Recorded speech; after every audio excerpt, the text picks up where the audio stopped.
ओम श्री गणेशाय नमः। ओम श्री सरस्वतीय नमः। ओम श्री गुरुभ्यो नमः। मात्रा स्पर्शास्तु कौन्तेय शीतोष्ण सुख दुःखदाः आगमापायिनो नित्यः तान् तितिक्षस्व भारत। तान् तितिक्षस्व भारत।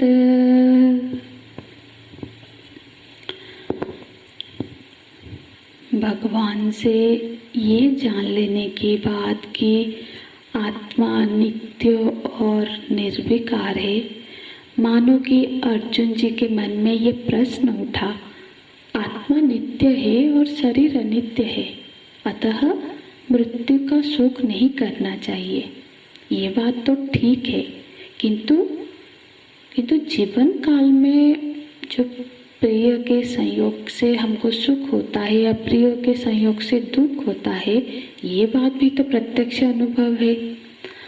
तो मन के विपरीत परिस्थिति में, जब मन के विपरीत कोई परिस्थिति सामने आती है तो दुख होता है। तो इस दुख का निवारण, इससे निवृत्ति के लिए क्या उपाय करें? हालांकि प्रश्न अर्जुन जी ने यहाँ पे किया नहीं है, पर उत्तम वक्ता तो वही होता है जो श्रोता की परिस्थिति में रहकर देख लेते हैं कि इस अवस्था में, ऐसी स्थिति में, ऐसे मन की स्थिति में उसके मन में क्या प्रश्न उठेगा, और श्रोता के बिना पूछे ही उस प्रश्न का उत्तर वो दे दे। तो भगवान बोलते हैं, मात्रा स्पर्शास्तु कौन्तेय शीतोष्ण सुख दुःखदाः। इस श्लोक में भगवान अर्जुन जी को दो संबोधन करते हैं, हे कौन्तेय, हे भारत। कौन्तेय, कुंती माता के पुत्र, मतलब कौन्तेय संबोधन से वो उनका तात्पर्य है कि माता की ओर से तुम उच्च पवित्र कुल के हो, और भारत अर्थात पिता के ओर से भी अत्यंत उच्च भरत वंश में उत्पन्न होने वाले हैं। इसलिए तुम्हें इतने छोटी बातों के लिए चिंता नहीं करनी चाहिए। मात्रा स्पर्शास्तु, मात्रा स्पर्शा, मात्रा का अर्थ होता है कि यहाँ पे भगवान शंकराचार्य ने मात्रा का अर्थ किया, अभिहि मीयते शब्दावय इति सूत्रादीनीन्द्रियाणि मात्राणाम। मात्रा का अर्थ होता है जिसने विषयों का ज्ञान प्राप्त किया जाता है, वो मन तथा इंद्रियां। मात्रा का अर्थ है खंड, अंश जो, मतलब इस तरह से मात्रा का अर्थ ये होता है कि परिच्छिन्नता, टुकड़े टुकड़े हो जाना। इंद्रिया, मन, विषय ये सब परिच्छिन्न है, टुकड़े टुकड़े हैं। इन विषयों के ग्रहण करने के कारण को मात्रा कहते हैं, जो उसको ग्रहण करता है। इन मन तथा इंद्रियों के साथ विषय का जो संयोग होता है वो स्पर्श है, उसका नाम है उसको बोला गया मात्रा स्पर्श। स्पर्श का अर्थ करते शब्दादिभिः संयोगाः ते शीतोष्णादि। तो यहाँ पे मात्रा स्पर्शाः, तो भगवान बोलते हैं कि जो व्यवहारिक ये एक सत्य है अर्जुन, ये स्वीकृत सत्य है कि मात्रा स्पर्शा मतलब जब श्रोतादि इंद्रियों का, मात्राओं का जब शब्दादि विषयों के साथ उनका संस्पर्श होता है तो उससे द्वंद्व की उत्पत्ति होती है। जैसे कर्ण इंद्रिय ने, मात्रा मतलब उसको घेरे में ले लेना, तो कर्ण इंद्रिय ने जब शब्दों को अपने घेरे में ले लिया, शब्द का तभी बोध हुआ। नेत्र ने जब रूप को अपने घेरे में ले लिया तब रूप का बोध हुआ, क्योंकि ये विषय को माप लेता है। इसलिए कह रहे हैं कि इंद्रियों को कहा गया मात्रा और विषयों को कहा गया स्पर्श। स्पर्श क्यों कहा गया? मतलब स्पर्श जिसको छू लिया, मानो कि जैसे कि नेत्र ने रूप को छू लिया, हाँ, कर्ण ने शब्द को छू लिया, तो अर्थ हुआ इंद्रिय और इंद्रियों को विषय, जो विषय है, इन दोनों का ही जब संयोग होता है तो उस संयोग का परिणाम क्या होता है? बोलते हैं शीतोष्ण सुख दुखदाह। माने ये इनकी नियति है कि जब भी हम इंद्रिय और इंद्रिय के विषय के स्पर्श में रहेंगे तो ये द्वंद्व का जन्म होगा। शीतोष्ण जिसका मतलब ये लगती है, जैसे कि ये शीतोष्ण किसको लगती है? देहधारी को लगती है। तो सारे ही अनुभव का परिणाम सुख या दुख के रूप में होता है। सुख और दुख का जो अनुभव है ये भी एक इंद्रिय और विषय के स्पर्श से ही होता है। तो यहाँ पे तो शीतोष्ण सुख दुख ये केवल 4 शब्द दिए गए हैं, पर इससे हमको सारे द्वंद्व जो भी इंद्रिय और विषय से संयोग से उत्पन्न होने वाले सारे द्वंद्व को समझना है। तो हमारे जीवन में जितने भी द्वंद्व है वो कहाँ से आता है? वो है मात्रा स्पर्शस्तु, ये विषय और इंद्रियों के संयोग से तो पैदा होता है। तो ये जो द्वंद्व है इनमें कोई भी एक ऐसा द्वंद्व नहीं है जो स्थायी है। हाँ, तो बोलते हैं, इसीलिए बोलते हैं कि आगमा पायिनो नित्याः। आगमा पायिनो मतलब पैदा होने को आगम है और मृत्यु है पायन, अपायन। मतलब संयोग आगम है और वियोग अपाय है। तो आगम अपायनो मतलब जो भी प्राप्त हुआ है वो बिछड़ता है। हाँ, ये एक धरातल की ये नियति है कि यदि विषयानु सुख रहेगा तो द्वंद्व अवश्यंभावी है। माने जीवन की कोई ऐसी संरचना नहीं दिखाई देती है जहाँ पर विषय संयोग तो होता है लेकिन द्वंद्व का अभाव हो जाए। ये एक सत्य है कि इसी सत्य की ओर भगवान इंगित कर रहे हैं कि ये सत्य है, हमारे अनुभव का ही सत्य है। और यदि ये सत्य है तो फिर इसका समाधान क्या है? तो एक तो उपाय ये है कि जो हम निरंतर हम हमेशा करते रहते हैं कि हम सर्दी लगी तो क्या करते हैं? हम उसको निवारण करने की कोशिश करते हैं। गर्मी लगी तो उसका निवारण करने का प्रयास करते हैं। कोई व्यक्ति सुख दे रहा है तो हम प्रयास करते हैं कि वो निरंतर हमारे पास रहे। कोई व्यक्ति दुख दे रहा है तो ऐसे व्यवस्था करना चाहते हैं कि वो दूर हो जाए।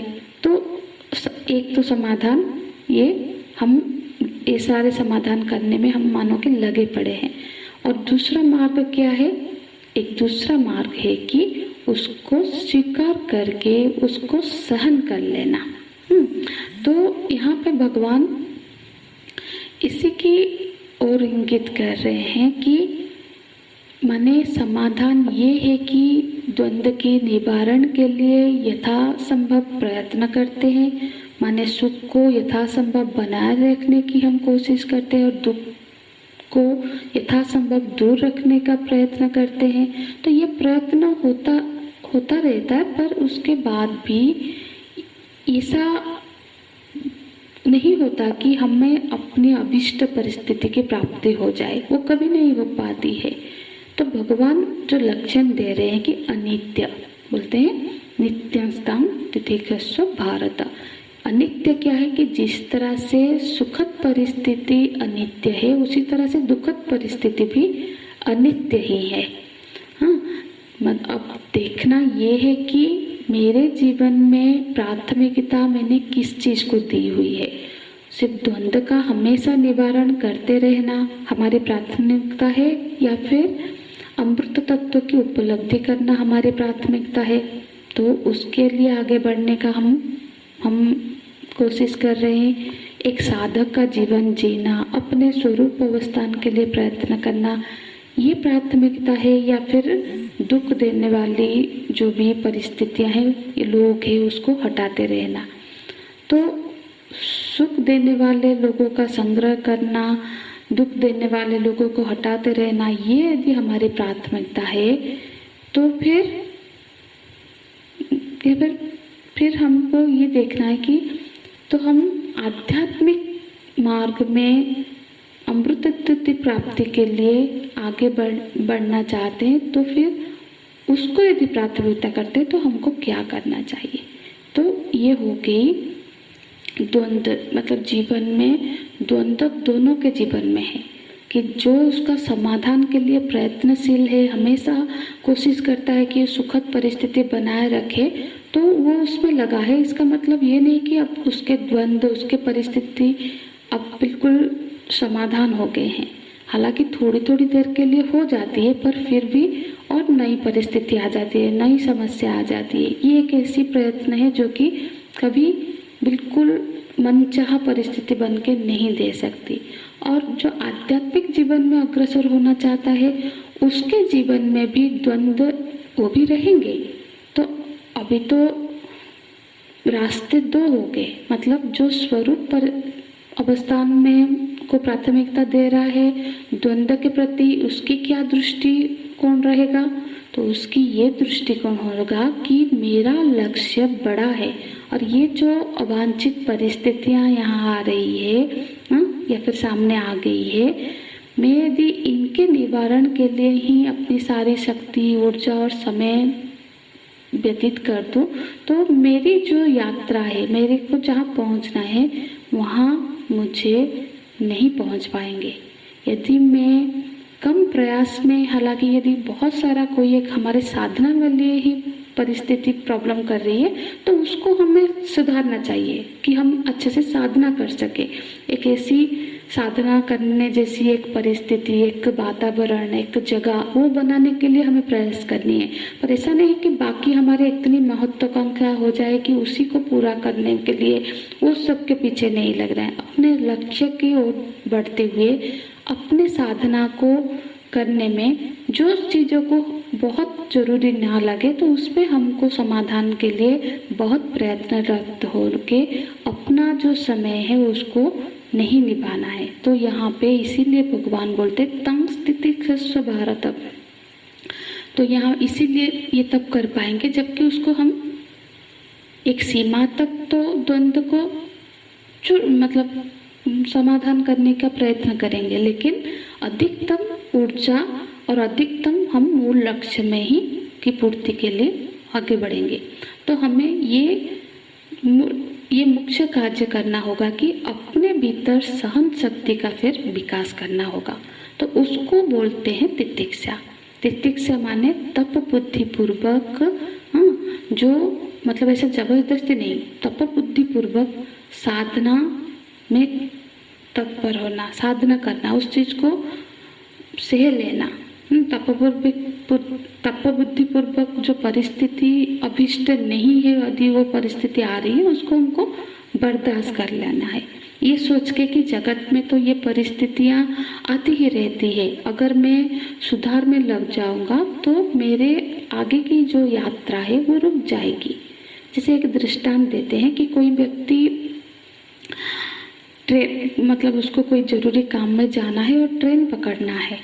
ट्रेन के लिए आधा घंटा का समय है ट्रेन छूटने के लिए, और वो किसी गाड़ी से जा रहा है, तो रास्ते में उसके गाड़ी को किसी टैक्सी ने ठोकर लगा दी।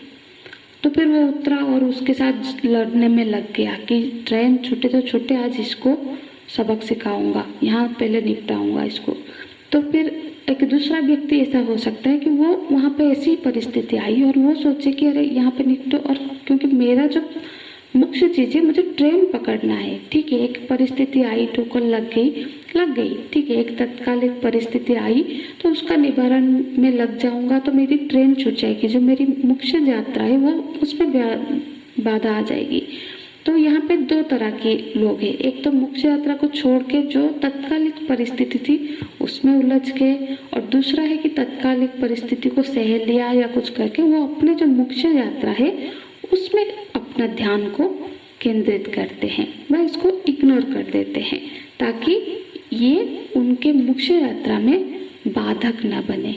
मतलब तितिक्षा भी दो प्रकार की होती है। एक तो सुख दुख को सत्य मानकर उसको तप बुद्धि से सहन करना, एक तो ये है। और दूसरा है कि उन्हें ठीक से समझकर उनका स्वरूप को बाधित समझकर उनकी उपेक्षा कर देना। तो ये है तितिक्षा का तो स्वरूप। तो अब एक प्रश्न किसी के मन में आ सकता है, यदि तितिक्षा किया जाए तो फिर तो जो समाज में मानवीय व्यवहारिक जो सारे समाधान का प्रयास होगा, फिर वो तो कोई क्यों करेगा। शरीर में रोग आएगा और ये कहा जाए कि तान तितिक्षस्व, यदि सर्दी लग रही है और कहा जाए कि तान तितिक्षस्व, भूख लग रही है और उसको तितिक्षा करने के लिए कहो, पर भगवान दूसरे मार्ग की ओर इंगित कर रहे हैं, बोल रहे हैं तान तितिक्ष। अर्जुन मानो कि ये आदेश वाक्य दे रहे हैं, अर्जुन तुम उसको तितिक्षा करो। हाँ, यदि तुमने तितिक्षा करते हो तो इसका फल ये होगा कि तुम्हारे अंदर सहन शक्ति का विकास हो जाएगा और वही शक्ति आध्यात्मिक साधना के मार्ग में पाथेय का काम करेगा। हाँ, तितिक्षा का परिणाम ये होगा कि ये जो शीत उष्ण, ये जो सारे जो द्वंद्व है ना आते हैं, उसको वो और हमको व्यथित नहीं करेंगे, क्योंकि उनको जीतना मतलब उनको सह लेना हमने सीख लिया है। हाँ, तो जो परिस्थिति मतलब व्यथित कर रही थी पहले, क्यों अब और नहीं कर पाएगी, क्योंकि तितिक्षा वृत्ति पहले उसको वृत्ति इसलिए कर रही थी क्योंकि हमारे अंदर तितिक्षा की वृत्ति नहीं थी। तितिक्षा वृत्ति न होने से सहन शक्ति का विकास नहीं हुआ था, इसीलिए वो परिस्थिति से हम परेशान हो रहे थे। पर अब जब हमारे अंदर तितिक्षा शक्ति मतलब का हमने तितिक्षा करना, सहन शक्ति को बढ़ा लिया, तो फिर आगे क्या होगा, यम ही न व्यथयन्ते, ये सब चीज़ें अब हमको व्यतिव्यस्त नहीं करेगी, व्यतीत नहीं करेगी। तो सो अमृतत्व कल्पते, तो अमृतत्व की प्राप्ति में आगे का श्लोक हम कल के कक्षा में चर्चा करेंगे। हरि ओम तत्सत। ओम पूर्णमदः पूर्णमिदं पूर्णात् पूर्णमुदच्यते पूर्णस्य पूर्णमादाय पूर्णमेवावशिष्यते। ओम शांति शांति शांतिः। हरिः ओम श्री गुरुभ्यो नमः। हरिः ओम।